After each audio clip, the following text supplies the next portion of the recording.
بسم اللہ الرحمن الرحیم، اللہ کے نام سے جو رحمان اور رحیم ہے۔ وَإِذْ قَالَ إِبْرَاهِيمُ رَبِّ أَرِنِي كَيْفَ تُحْيِي الْمَوْتَى قَالَ أَوَلَمْ تُؤْمِنْ قَالَ بَلَى وَلَكِنْ لِيَطْمَئِنَّ قَلْبِي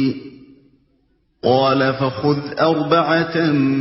مِّنَ الطَّيْرِ فَصُرْهُنَّ إِلَيْكَ ثُمَّ اجْعَلْ عَلَى كُلِّ جَبَلٍ مِّنْهُنَّ جُزْءًا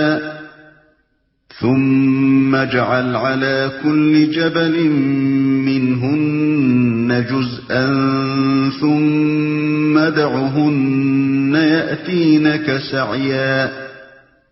وَاعْلَمْ أَنَّ اللَّهَ عَزِيزٌ حَكِيمٌ۔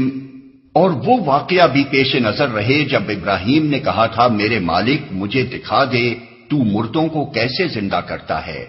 فرمایا، کیا تو ایمان نہیں رکھتا؟ اس نے عرض کیا، ایمان تو رکھتا ہوں مگر دل کا اطمینان درکار ہے۔ فرمایا، اچھا تو 4 پرندے لے اور ان کو اپنے سے مانوس کر لے، پھر ان کا ایک ایک جز ایک ایک پہاڑ پر رکھ دے، پھر ان کو پکار، وہ تیرے پاس دوڑے چلے آئیں گے۔ خوب جان لے کہ اللہ نہایت با اقتدار اور حکیم ہے، مگر دل کا اطمینان درکار ہے، یعنی وہ اطمینان جو مشاہدہ عینی سے حاصل ہوتا ہے۔ خوب جان لے کہ اللہ نہایت با اقتدار اور حکیم ہے۔ اس واقعے اور اوپر کے واقعے کی بعض لوگوں نے عجیب عجیب تعویلیں کی ہیں، لیکن انبیاء علیہ السلام کے ساتھ اللہ کا جو معاملہ ہے اسے اگر اچھی طرح ذہن نشین کر لیا جائے تو کسی کھینچتان کی ضرورت پیش نہیں آ سکتی۔ عام اہل ایمان کو اس زندگی میں جو خدمت انجام دینی ہے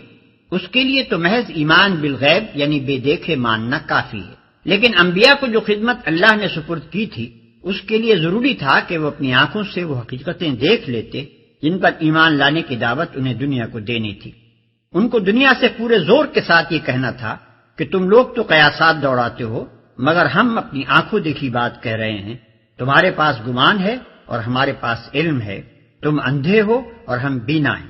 اسی لیے انبیاء کے سامنے فرشتے عیاناً آئے ہیں، ان کو آسمان و زمین کے نظام حکومت ملکوت کا مشاہدہ کرایا گیا ہے، ان کو جنت اور دوزخ آنکھوں سے دکھائی گئی ہے اور بے سے بعد الموت کا ان کے سامنے مظاہرہ کر کے دکھایا گیا ہے۔